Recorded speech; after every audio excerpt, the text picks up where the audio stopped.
Huge news just came out. Robert F. Kennedy Jr., the major third party candidate, says he is now suspending his presidential bid and is now backing former President Donald Trump. Today, we're going to be looking at the electoral map and how this major shakeup will affect the race. Make sure to hit the like button and to subscribe if you want more content just like this. And so here at On Point Politics, we have our own moving average because we are doing our best to eliminate any polling bias humanly possible from all the aggregates by weighing all the parties based on our projected electorate, which is a tied electorate in 2024. We are also grading all the polls based on accuracy, their sample size, and the amount of polls they currently have in the aggregate, as well as the grade on their electorates, how close they are to our projected electorate. All the polls are then weighted differently, and all the percentages add up to the current average you see right here, with a former president being at 47.6%, with Harris at 44%, producing a Trump lead of plus 3.6 in the national popular vote, which would be enough for the former president to win. Kennedy polling around 4% is interesting because if most of his support goes to Donald Trump, he could expand his lead anywhere from about 3 to 7 points in the next coming weeks. We are going to leave Kennedy's numbers in the aggregate, and as the old numbers fall, we will be able to see where his support dilutes to as time goes on. So, looking at the safe Republican states, Donald Trump is now in the state of Utah in the safe column, as well as Idaho, Wyoming, Montana, the Dakotas, as well as Nebraska, all of it except the 2nd Congressional District, Kansas, Oklahoma, Arkansas, Louisiana, Mississippi, Alabama, Tennessee, Kentucky, Indiana, West Virginia, Missouri, as well as South Carolina, including the states of Iowa and Ohio, which have trended to the right by a pretty decent amount as of right now. We also have Alaska in the safe Republican column in this video, as well as Maine's 2nd Congressional District. For the safe Democrat states, we also have California, the state of Washington, as well as the state of Illinois in the safe Democrat column, including Vermont, Massachusetts, Connecticut, as well as Maryland, DC, Rhode Island. These are going to be in the safe column as well, since they are trending to the left. I actually am going to remove Illinois from the safe Democrat column, as this is a Trump plus 3 national environment, and it'll actually fall a little bit below 15 points.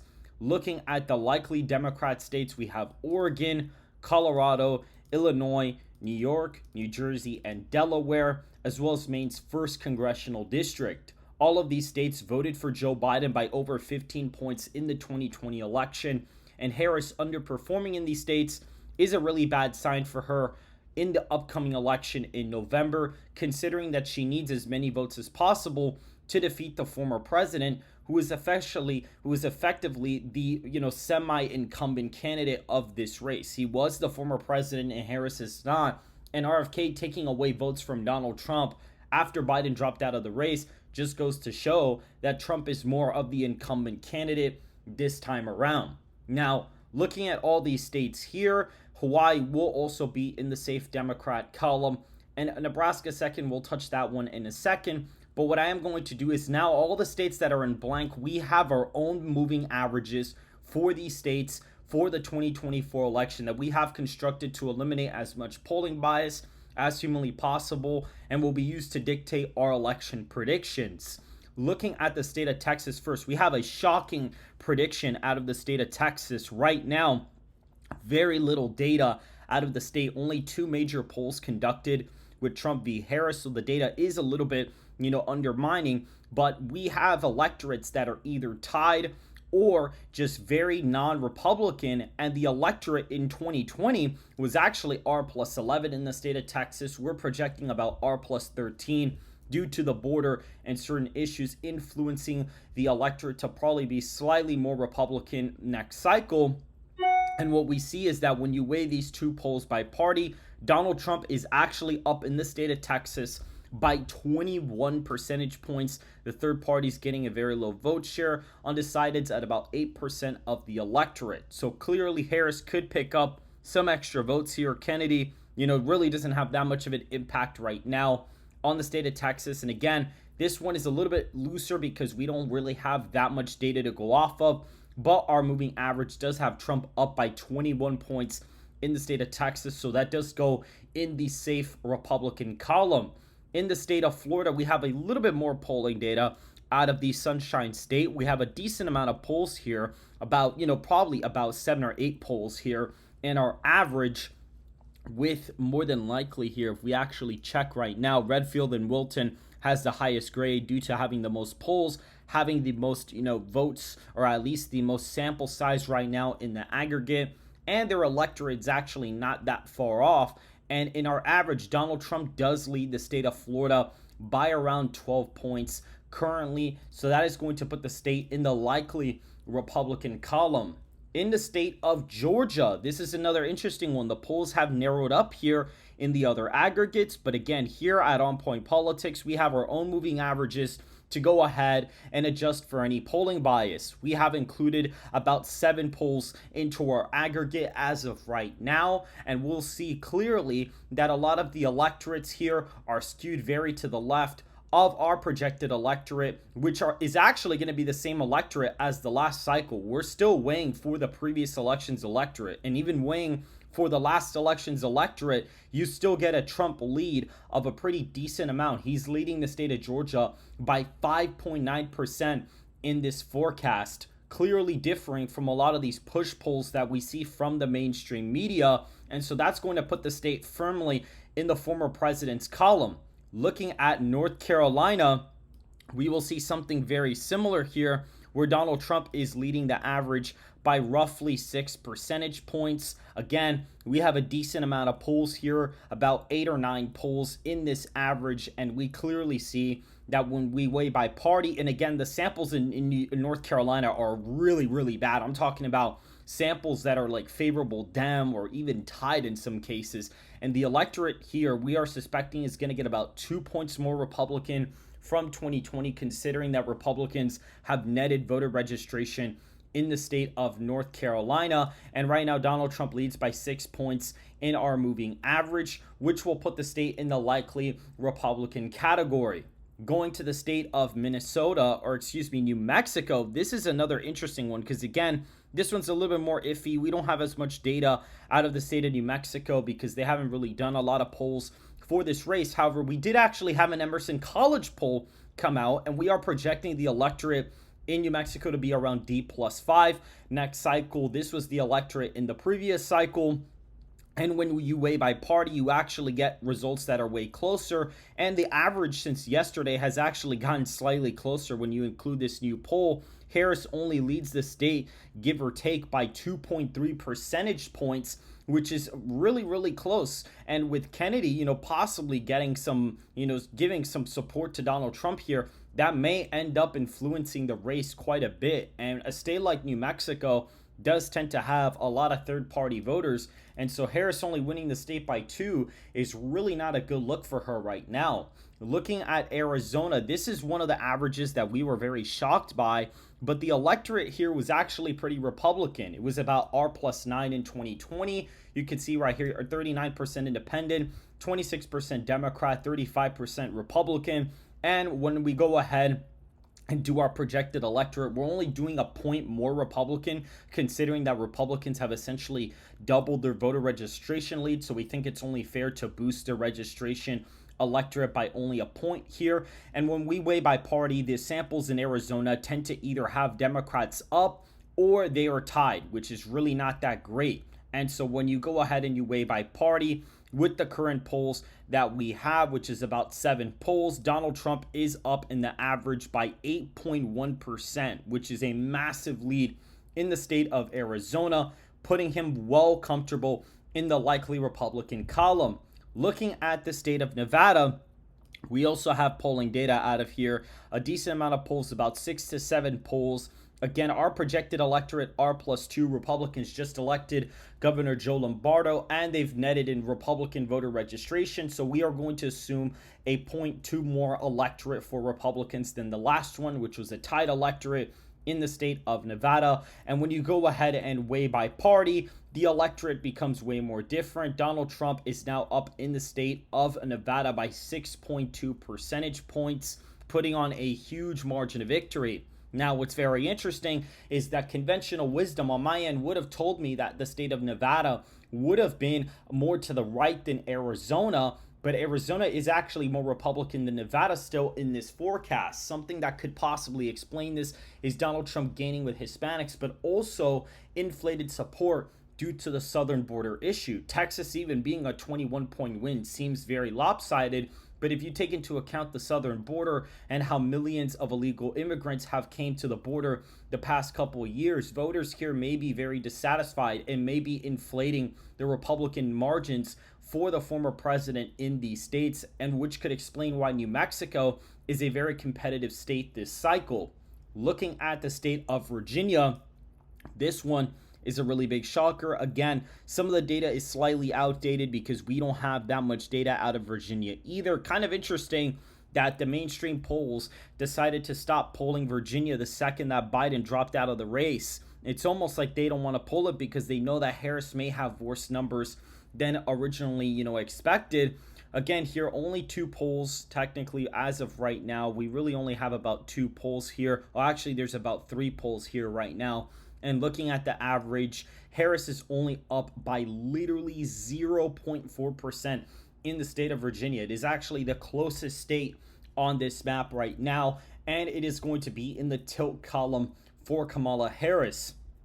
Looking at Minnesota, this one is really interesting because we actually have the bluest state on the map. Yes, Minnesota is going to be the bluest state in the election right now, according to my average. Harris at 46.3%, Trump at 42%, with about 5 polls in the average as of right now. Again, very limited data out of Minnesota since Biden dropped out of the race.